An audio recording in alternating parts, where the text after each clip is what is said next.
this is a get ready with me. Okay, just a little something, something before I get ready for one of my daily lives. So, I just started growing my locks about 2 years ago now, and I color treated, and I do like a style here or there. And I really, really have noticed that my hair does the best when I keep it moisturized. And my regimen of spraying my hair with water and then following it up with Fab Hair International's Moisture Mist leave-in conditioning spray, girl. Listen, it's giving me everything that I need as far as the moisture on a daily basis is concerned. I've tried a lot of sprays and I really, really enjoy not only the way the spray bottle works, but also the way the hair feels moisturized after I've given it a spritz. There are so many great Fab Hair International products to try. And the Stimulate and Soothe Deep Cleansing Shampoo is one of my favorites. It actually gives your scalp a tingling sensation that makes it feel really, really clean. And then the Moisture Mask Deep Conditioning Mask is really amazing as well. Make my hair feel really, really moisturized after I had color treated it. The products are great and were created by a Black woman stylist who came from behind her chair to give her people the products she felt they really deserved. Fab Hair International is for all curls and coils, whatever your hair type. You can find something at Fab Hair International that will suit your specific needs. Right now, you can use my code Bondy15 to get 15% off of your purchase. Go to fabhairinternational.com, take their hair quiz, and find out which products will be perfect for your hair. Be a bougie traveler and shop Fab Hair. Hey, y'all. We're about to get into Married to Medicine. I'm rolling my intro. Come on in. Come on in. Come on in. Not come on in. Not come. Sorry, y'all. Y'all know I'm weird. Whatever. Hey everybody, what's up? It's your girl Bondi Blue. So let's go ahead. Let's go ahead. Hey everybody, what's up? It's your girl Bondi Blue. Okay, follow me on Instagram and let's get into the video. Right? I'm back. I'm back. What's going on, everybody? It's time that we get into Married to Medicine. Y'all, I just finished watching the episode, and it wasn't a lot, but y'all know I have some thoughts.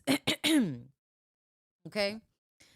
Now, the episode started off Quad having a little get together at her house because she just came back from Ghana, and y'all know she went and had her embryos injected with sperm.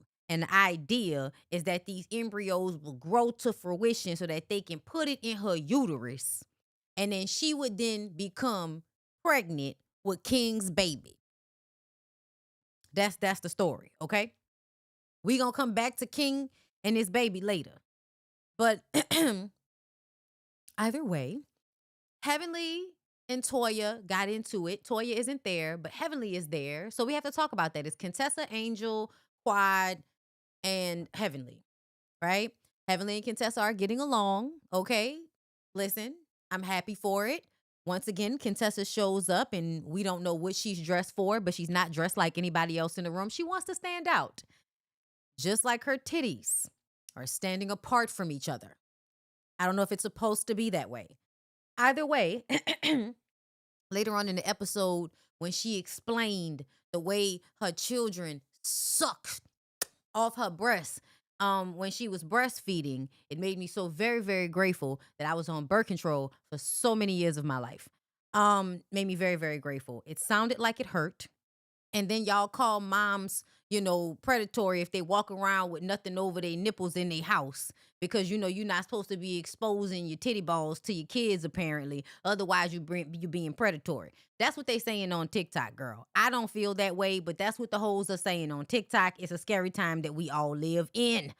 Now, Heavenly has come up in her mind that she can say whatever she want to say about Eugene's member because Toya said what she said about her son. Nobody feels like Toya said anything about Heavenly's son.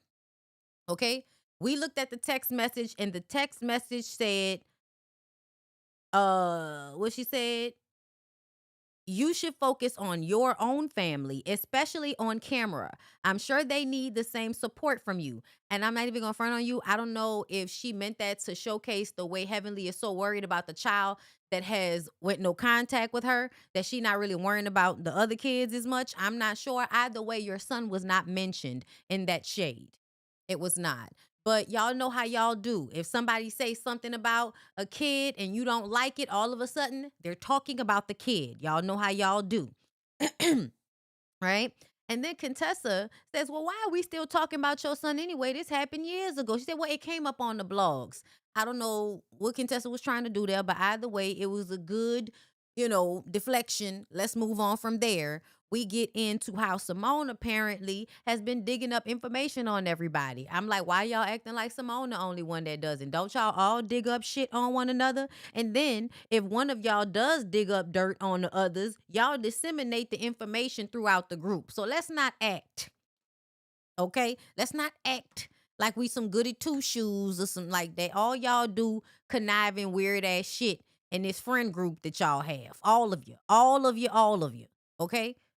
Hold up, y'all. There we go. Trying to find my other screen. All right. So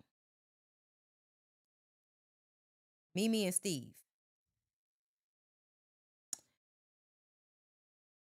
I think this another example of why I'm glad that I was on birth control for so long. Okay. I'm sorry, y'all.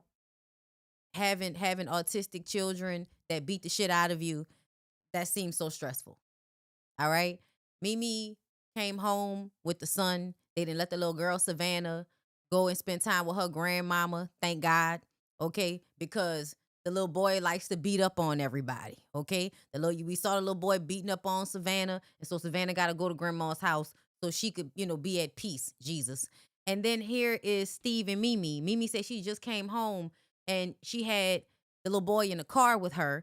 And, you got to be on edge. Your nerves and your anxiety is high and all of this because the little boy be hitting you and throwing shit at you while you're driving. Okay. And I was just like, oh, is that what's going on? Aha. Listen,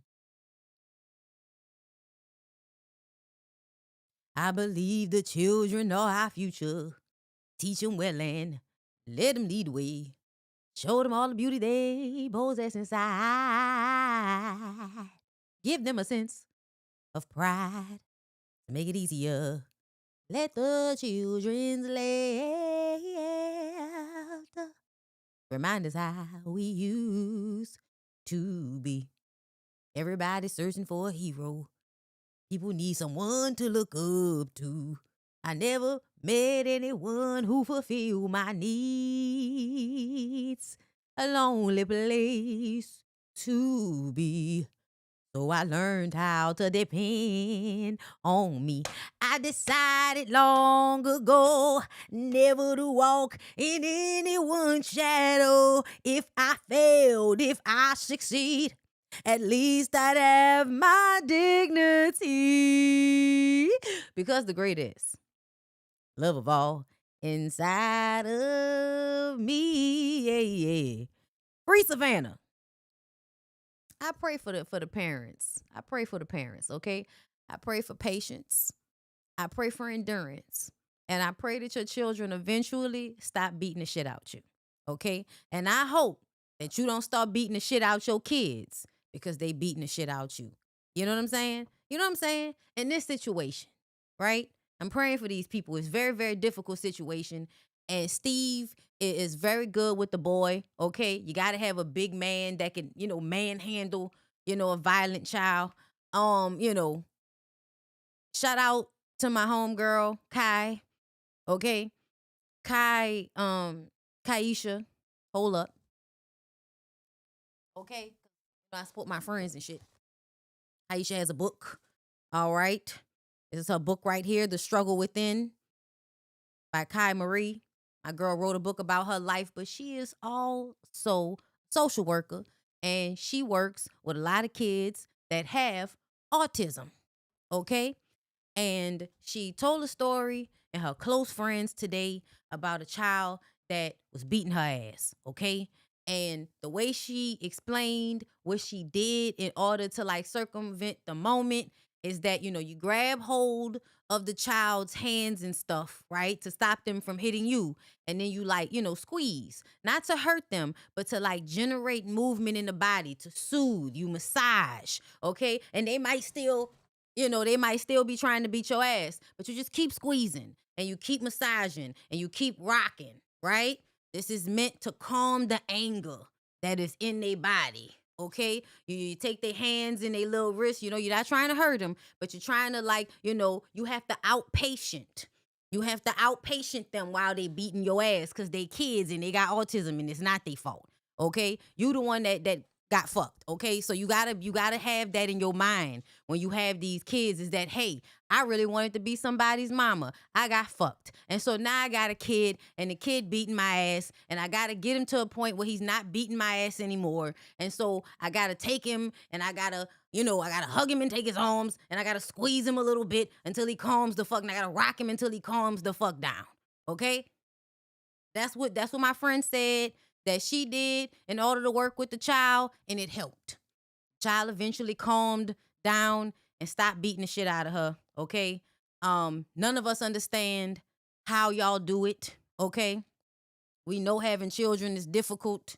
We're praying for everybody involved. All of the parents that, have autistic children or just children, that give you a hard time. We praying for y'all. Okay. Deep breaths. All right. Don't be abusing your kids. They don't know. Okay. All right. But shout out to the parents of, autistic kids out there that have to really be patient and really take deep breaths and really evolve as human beings in order to deal with their precious child beating their ass. I'm so sorry.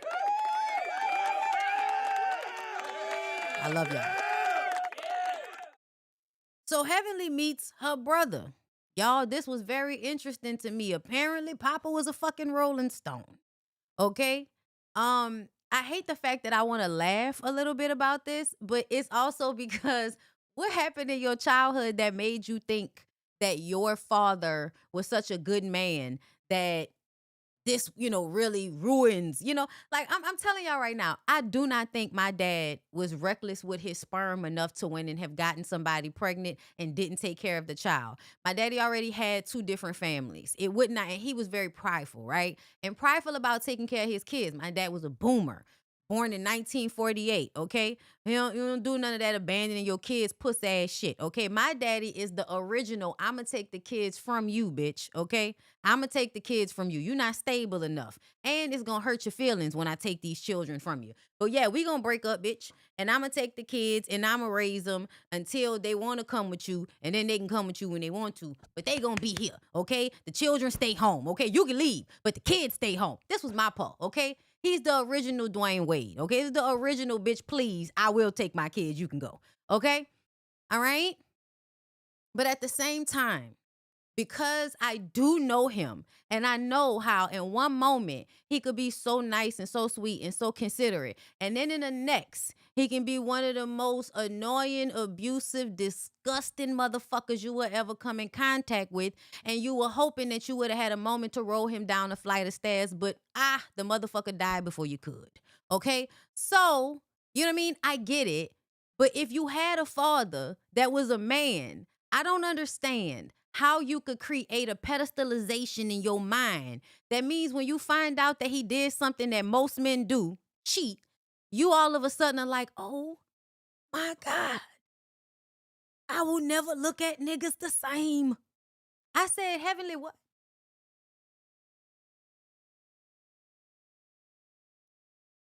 I said, Heavenly, what?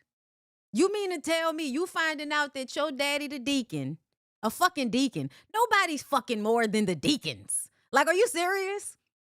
The deacons are the only ones that can fuck. Okay? I don't know if y'all know about church life, but in Catholicism, the deacon is one of the only people that's allowed to have a wife. The priest in Catholicism is not allowed to have a wife or a girlfriend. They vow abstinence in Catholicism. That's why you got to worry about them fucking on kids. Because that's just unnatural for you to, expect people not to have sex. And, the fuck? It's a natural. It's weird. But this is what they put on people. They want you to take a vow of celibacy when you become a priest. So in Catholicism, if you a deacon, you fucking, okay? And that's the only way you could be involved. So to me, if you a deacon, you fucking. That like, girl, the only reason you become a deacon is so you can still fuck. Okay? So for me, I'm looking at her like heavenly, like, so your daddy was a deacon. Y'all didn't know y'all wasn't really around his family like that. And this is what finding out he got an outside child that happened during the course of your parents' marriage. This is what has now made you feel like men are capable of terrible things.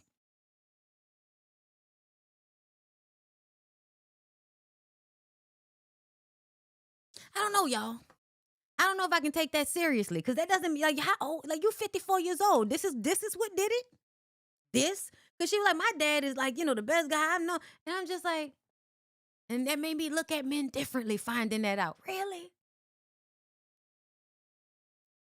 I don't know, y'all. Maybe it's just me. But having my paw definitely taught me that niggas are capable of anything and don't ever be too fucking surprised. Okay? That's crazy. But yeah, y'all, her and her brother look just alike. And she invites him to his name is Travis, and she invites him to a family reunion that she's throwing. He's 59, she's 54. Her parents were married 8 years prior to her being born. So yeah, after they was married for 3 years, her daddy went out there and got Travis's mama pregnant. And Travis said he met the daddy one time he came around. He was nice, but they knew he wasn't going to stick around. Because by the time he didn't came around, we didn't already come to terms with the fact that we ain't got no damn daddy. We don't need you, nigga. And apparently he knew that y'all didn't need him because he didn't come back. And then he went over there and played, the best man ever to Heavenly and her sister and her mama. But y'all, we know they had a toxic environment. I don't know how she talking about him like that. Like, like, girl, that Paul had to be toxic. Neither you or your sister get along, and your mama had you in a room with no window. I don't know. Heavenly feels like you were abused as a child. I don't know. But right now, her son is ghosting her. Okay, apparently, the oldest son. I think that's the oldest son. Is it the oldest or the youngest? I can't, girl. I don't know. One of Heavenly sons have gone no contact with her ass. Okay, and because this one son ain't paying her no mind, that's all she can really think about. Travis also says that his son also, is known to do that. Apparently, sometimes these boys have to go off on their own and take care of themselves. It's the eldest son, yeah. Yeah. Sometimes they got to leave you alone. They got to go get their life together. They got to lead their own path. Because a lot of times, y'all are overbearing. And y'all want to have codependent relationships with y'all children. And some children are not going to want to have a enmeshed codependent relationship with you, mama. Like, fucking stop. Like, leave me alone. That's what it felt like to me. But anyway, everyone is preparing for Heavenly's family reunion, which is also a cook-off, and we have a scene with Cecil and Simone. And I feel like Cecil and Simone are the perfect example of how just because you've been with somebody for so long, it does not mean that the quality of the relationship is high. It doesn't mean the quality of you guys' long-term relationship is that great.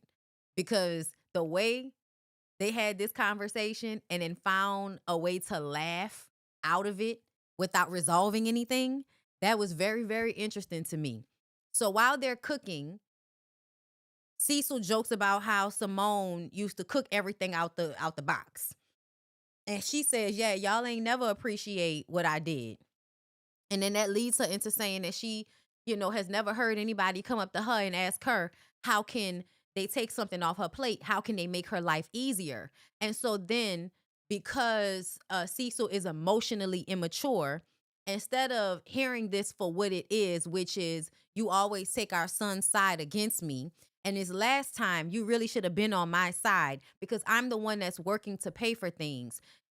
He instead does the emotionally immature thing, which is something men do, not men, but people in general. If you hold them accountable for one thing, shit, I've done this and I had to, you got to stop doing this shit. It's real gaslighting. It's a way for you to evade accountability, as if somebody holds you accountable for this one specific thing and then you blow it out of proportion to make it seem like they're saying you never do anything ever.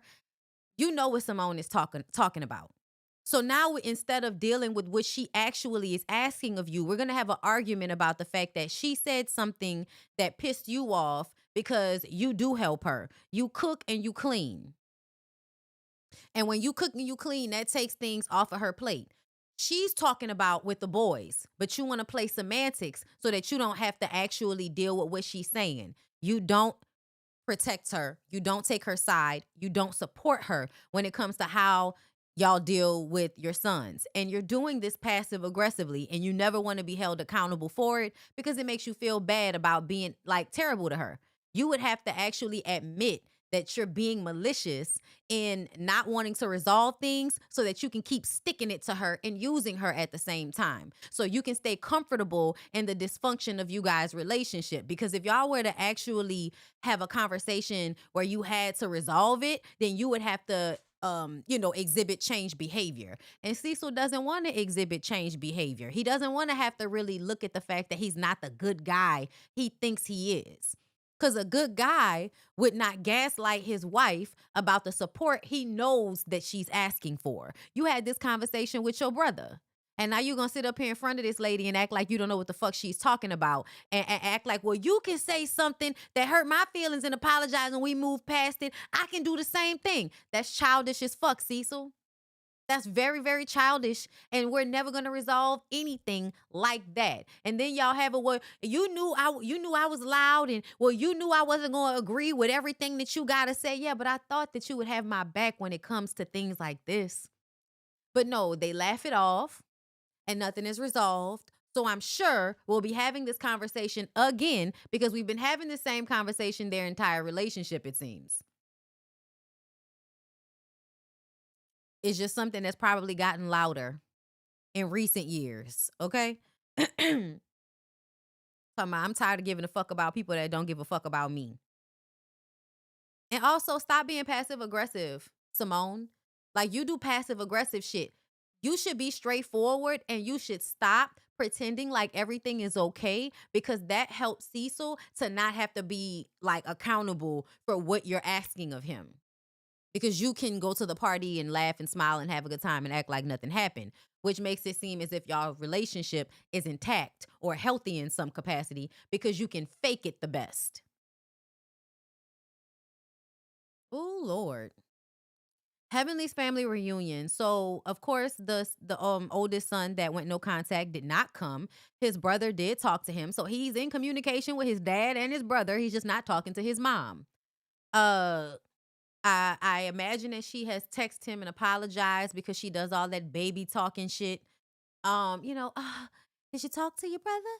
Okay, all right. It's so manipulative. I'm sure, like that's another thing that probably works on the men's nerves is how like emotionally manipulative it is for you to keep changing your voice like that. Because in 1 minute you could be cursing everybody out and giving them hell, and then in the next moment you 2 octaves, 3 octaves higher, trying to fawn the response you want out of them. It's a way to control them, and it's exhausting. Like just be fucking regular, be honest, be real. Stop doing all of this fake shit. That's another thing that everybody works on my fucking nerves because they do all of this fake shit and then want to call everybody else sensitive and all of that shit. No, you're fake. And you want everybody to pretend like Cecil and Simone are doing. Let's see, what else? Mimi and Steve get there. Steve doesn't know who his father is and also said, I'm not trying to find him. Mimi was like, and we're going to find him. And he was like, no, we're not. I don't know what that's about. Maybe we'll hear more about it later. But yeah, Steve don't know who his daddy is. I mean, listen, y'all can keep saying that, oh, children need fathers. I'm not saying they don't need 2 parents. I'm not saying they don't need a village. I'm not saying they don't need a good father. Okay? If you a good father, then yeah, you are needed. All right? But if you an ain't shit ass nigga, You ain't needed. A lot of y'all be, like for instance, Contessa. Contessa's daddy was a fucking dopehead, and Contessa has a lot of abandonment issues that makes her wish he was in the household with her more. And it's like, no, girl, you can't wish that he was in the house with you more because he wasn't healthy for you. You got to recognize at some point people not being in your life is a blessing sometimes because they are harmful and they are a liability and they may not intend to hurt you, but the impact and the intent is not always the same.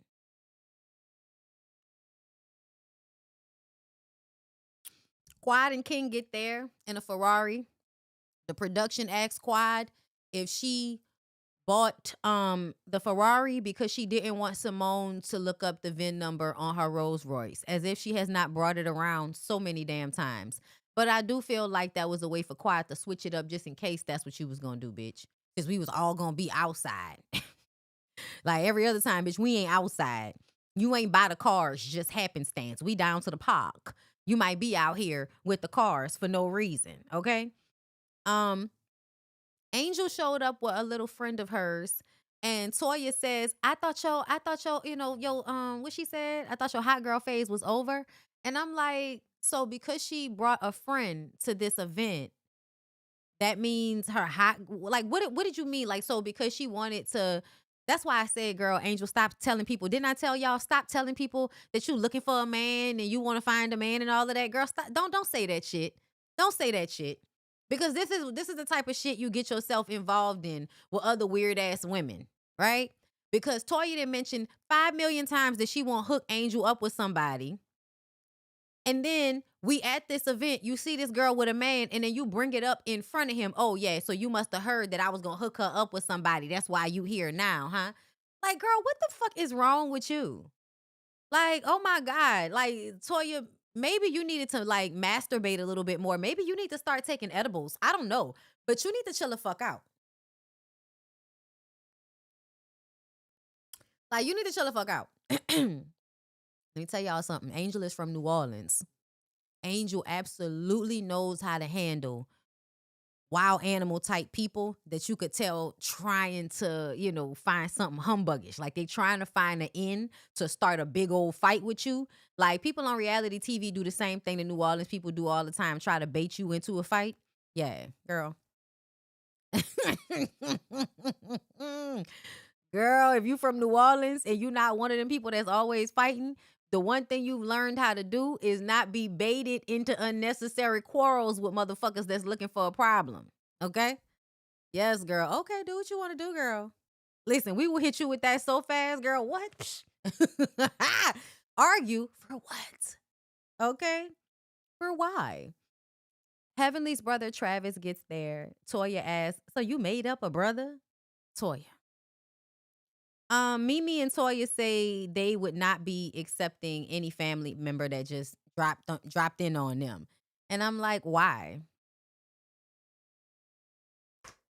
Why? Why would you not? I don't know. Like sometimes I tell y'all this all the time. I have a very, very blended family on all sides, right? So like in my family, we understand like you put your like bullshit aside for the kids. So like if there are events that the kids are gonna be at, like if you got a problem with another adult and they bring in a kid, like you gotta suck it up.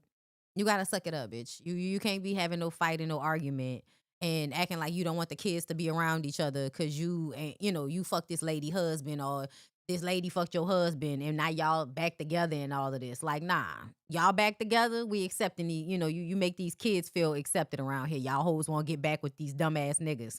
Then you don't make the children pay for it. And that was, that was, and it didn't, I'm not saying it always was perfect, but I'm saying growing up in a family that was the understanding, I often find that adults are immature as fuck. Like for instance, and shout out to my girl Dominique Morgan because she brought this up. There was a video of Alicia Keys and them in Swiss Beats singing "Happy Birthday" to Mashonda, and Dominique and a lot of people were like, "Child, I ain't that. I'm not that evolved and all of that." And I'm like, it's been 20 fucking years. How long you gonna be mad about a nigga that wasn't never really gonna be yours forever anyway? How long you gonna be mad about it? You know what I'm saying? Like I don't know. Like, and I that could be me being healed in a way that y'all think I'm not. or that can, be me just being a different type of person. But it's like, how long do y'all think people supposed to be all competitive or acting all covety over dick that's not theirs anymore? Like, how long y'all think that's supposed to happen? Cuz I want y'all to get the fuck over shit. I'm just telling you. So when everybody was talking about how they wouldn't have accepted, this man latter in life, like everybody's grown, the man is dead, these people look just alike. Why not? Like, who the fuck cares at this point? Like, who are y'all protecting? Because y'all not protecting y'all pick me ass mamas that stay with these niggas after they know what these men have done. And 9 times out of 10, your mama know what the fuck was going on. She knew who she was married to. Well, I don't know why people be walking around holding on to that shit. Okay. But that's just my 2 cents on how people be moving, girl. Like get over it, girl. Get over it. The dick ain't yours no more. It wasn't never really yours to begin with. You don't own people. You can't have people forever. Okay? It is what it is. And if you gonna make up with them enough to be smiling in their face in one capacity or another, you done laid down and had a fucking child with them, you need to get the hell over it at some point. I'm not saying you keep letting them play in your face or nothing like that, but you don't keep being mad about a nigga cheating on y'all. Y'all, you broke up, got over it. They with a new bitch. You done moved on. You still mad, girl? Please. Anyway, they had a mac and cheese competition. Toya cheated. They said her son won. This is another moment where I was like, Toya, do we need more? Like, do we need more hobbies?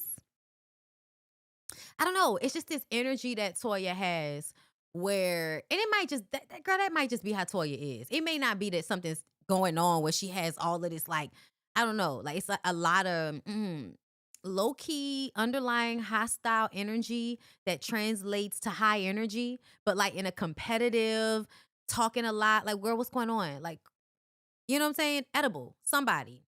You know what I'm saying? Um, yes. Okay, where were we? Heavenly wishes that her son was there so she can cheat too. Heavenly, your other son was there. And when Damon said in the confessional that, it was a family reunion, but if only that one son had been there, then it wouldn't have mattered if anybody else was there. Are y'all let me know in the comments. Was it just me that felt like, okay, I think it's really weird that y'all are doing this. You know what I'm saying? Like I felt like it was a little weird. Like y'all are doing this. Like I understand being upset about the one kid, but why does it feel like y'all don't give a fuck about the other two kids right now? As long as y'all can have this other boy, then like, I don't know. Is that weird, y'all? You let me know how y'all felt in the comments about that. Because they both at different times talked as if they only had the one child that wasn't there. Like the other daughter and the other son weren't there. And we saw them interact with the other children. So it's not like they're not showing love to the other children. But the way they would vocalize as if all they needed was that one son, as if they don't have two other children, it bothered me on some level. I don't know what that was about, but weirdo shit. I don't know. Anyway, um, Angel brought a close friend. They've been on and off for 10 years. Toya says, so you found out I was about to hook her up. Angel says that she's breaking all girl code. If this man was about to pay her mortgage, you didn't just, fuck me out of my situation, girl. And this was just a joke. But Toya asked, how is Angel in bed? I was like, so Toya, do you want to fuck Angel? Why are you asking that? That's so odd. Like, what is Toya? Toya, I'm sure Eugene wouldn't mind if you get you a little girlfriend. Get you a little girlfriend, Toya. Because I know that's probably what you want. Is none of the lesbians are fucking Toya down in Atlanta?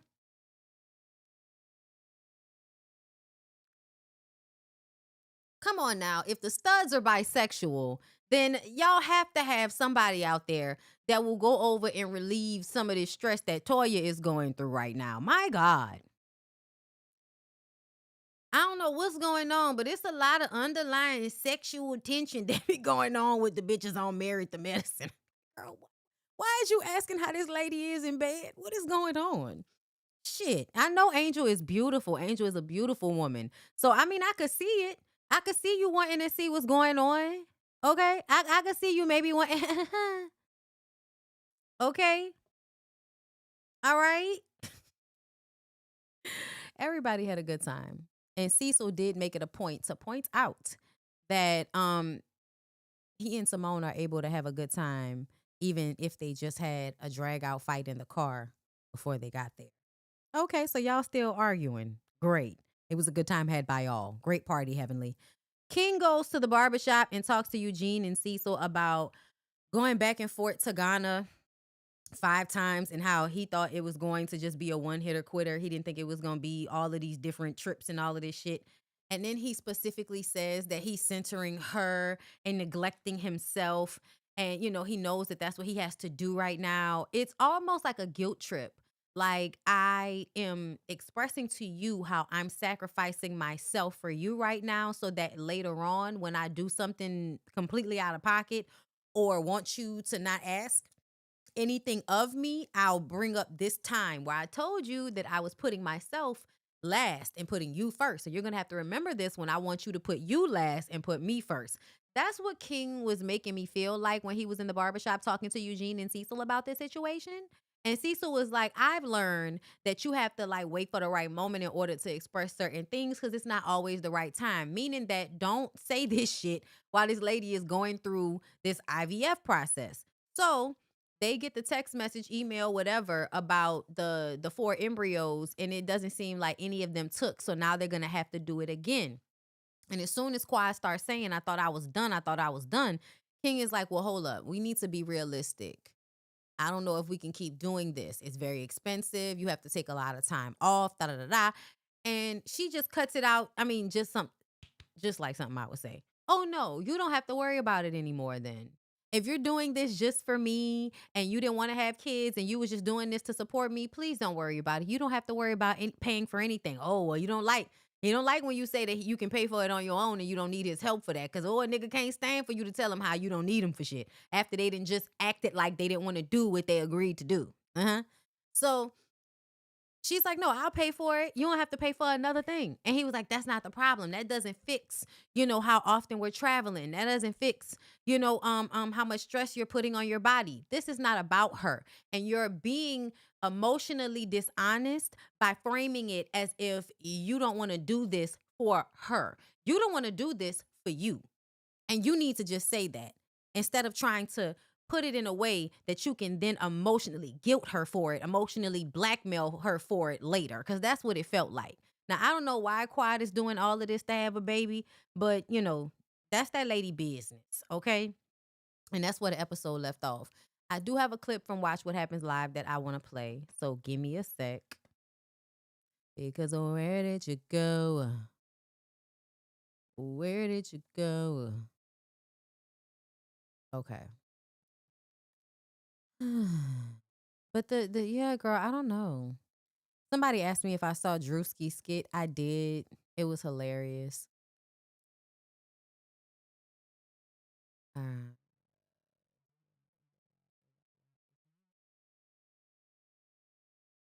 oh, Contessa spoke on Nicki Minaj. That's what this was. Let me see.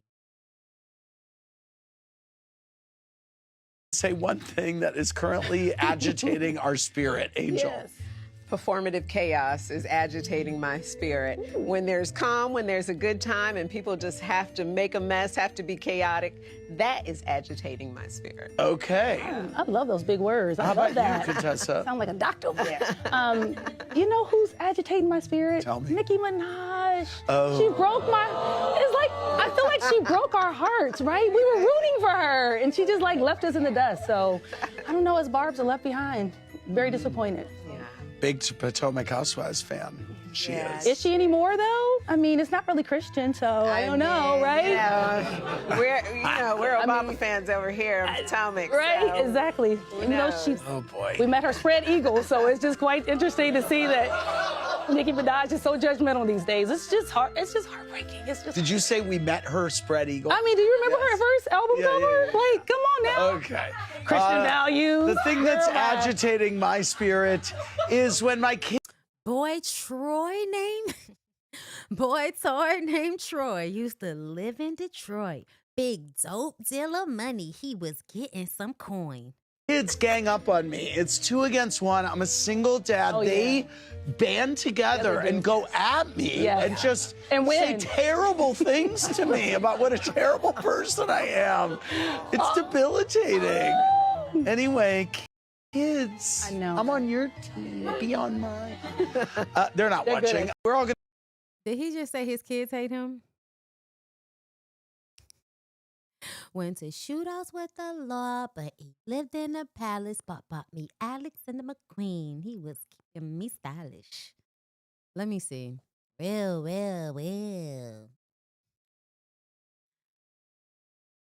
He tossed my salad like his name was Tip Drill. Okay, hold up. I just want to see if there were any other clips that I might want to play before I get off of here.